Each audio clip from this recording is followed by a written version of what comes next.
Kas lemia tai, jog vieną dieną matomumas yra puikus, o jau kitą dieną vos keli šimtai ar keliasdešimt metrų. Ta matomumo pablogėjimą sukelia rūkas. Jis susidaro panašiai kaip ir debesys. Dėl garų kondensacijos ore tik šį kartą debesys yra ore, o rūkas jau susidaro prie Žemės paviršiaus. Taip pat dar panašus reiškinys yra rūkana. Šie reiškiniai skiriasi tik tai tuo, kad rūkas klasifikuojamas kaip matomumo sublogėjimas, kai matomumas yra žemiau negu 1 km, o rūkana nuo 1 iki 10 km. Pagrindinės rūko rūšys yra vėsimo, garavimo bei maišymosi.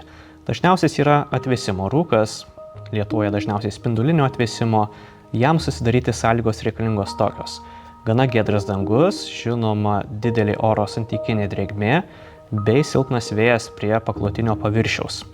Taip pat yra advekcinis bei šlaitų, tai advekcinis susidaro skirtingoms oro masėms susidūrus, tai pavyzdžiui atslenka šiltesnė oro masė ant šaltesnio paklotinio paviršiaus, temperatūra nukrenta, rasos taškas pakyla, drėgmė išauga ir taip suprastėja matomumas ir vieta tampa visa ūkanota bei negalima nieko pamatyti per rūką.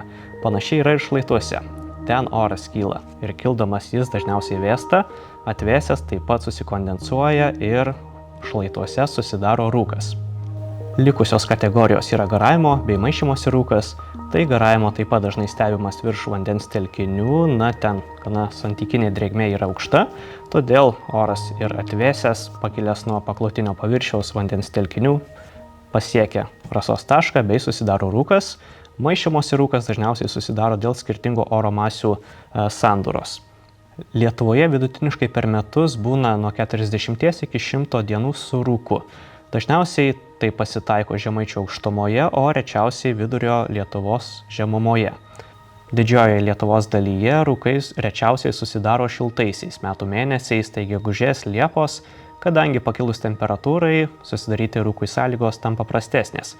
O atvirkščiai, dažniausiai ūkanoti su rūku mėnesiai yra šaltesni, tai spalio gruodžio mėnesiai, kadangi ir temperatūra nekyla taip drastiškai, tai sąlygos rūkui išsilaikyti yra didesnės. Dėl to ir rekordas Lietuvoje pasiektas 1984 metais lapkričio 2-3 dienomis. Ten Varėnoje tirštas rūkas išsilaikė net 18 valandų. Nors rūkas gali būti ir gražus, ir įspūdingas reginys, ypač vasaros mėnesiais, tačiau tirštas rūkas yra pavojingas, ypač aviacijoje, transporte, geležinkeliuose, todėl būtent tiršto rūko reikėtų saugotis ir atsargiau vairuoti.